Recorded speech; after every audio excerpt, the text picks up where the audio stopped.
Hey, what's going on? James here from Party Time Brewing. Today we're going to brew a strong bitter.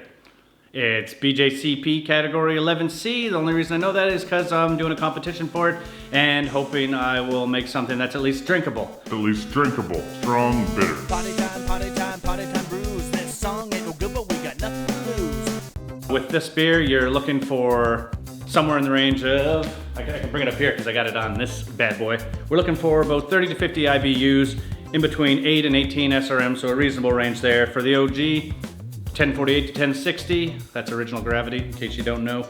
And final gravity, 1010 to 1016, which gives us a 4.6 to a 6.2 bunch of alcohol, level of alcohol. Anyway, the way I'm going for the recipe, it's not super precise or anything.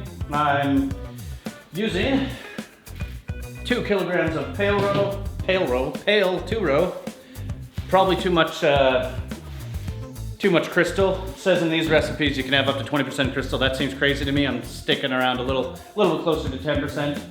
Here's one that I probably shouldn't put in it. Roasted barley. I'm just going to use about 50 grams or so. Check the recipe details below if you want the real number, because they're kind of flying off the top of my head and it may change as I'm going.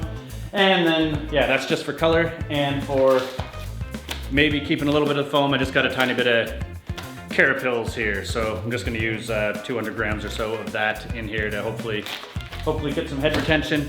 And I'll correct myself right here if that is totally wrong and I'm just speaking out my ass. Ooh, future James here. You forgot to mention you're putting in 3 kilograms of Maris Otter. Ooh. Anyway, we're gonna brew it, and I guess you can talk about hops. Hops are kind of important in beer. We're gonna go just starting with a little bit of Magnum for bittering, and the only English style hop I have are some East Kent Goldings, so I'm gonna use those. So just gonna go whatever this amount here is in the bittering at the 60 minutes, and I'm gonna use, I think, about an ounce of the East Kent Goldings at around 30 minutes to keep a little bit of the bitterness from them, but hopefully impart some of the flavor from them, which is listed here, because it's not on the top of my head. Anyway. Okay, so I told you what I was going to do. Now here's how I did it. Dump in that grain there, sprinkle on some of that roasted barley, maybe throw in some Carapils, get that crystal in there, grind it up, taste it while you're grinding, that's always important. Then from there, we are going to dump it in the pot. Going to do a 60-minute mash, get that good and stirred in, and leave it for a while. Then once it's done, we lift it out, sparge it up, and let that grain rinse. Then dump your grain, do some cleaning while you're waiting for the boil, then a slow motion hop addition. Then a failed attempt at cinematic excellence, but it's cold outside. Put it through the chiller and fill up your fermenter. Once it's full, it is time to add the yeast. Then I guess try to contaminate it. Then put on the lid. Lift that bad boy up and give her a shake. Now we can wait for it to be ready.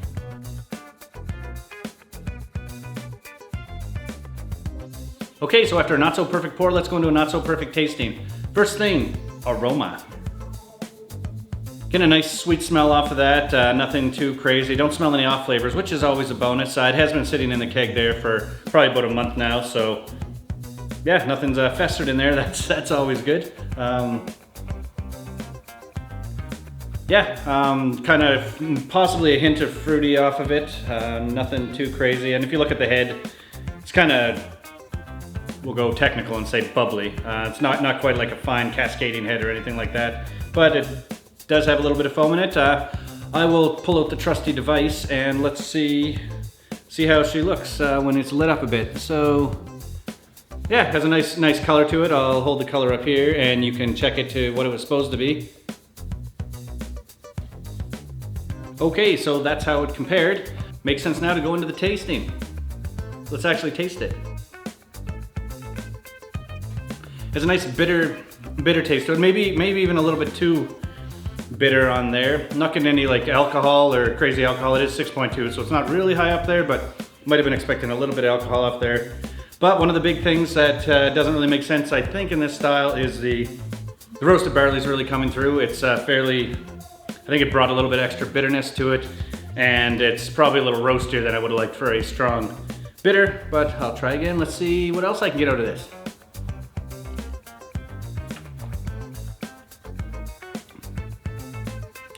Not sure that did anything. Try again. It's definitely an easy drinking beer. At a little higher percentage, might be great. If you only have one, come back from work and have this, because it is tasty. A little bit, like I said, a little roastier than I would have liked, but all in all, it's not too bad. Go and try some more.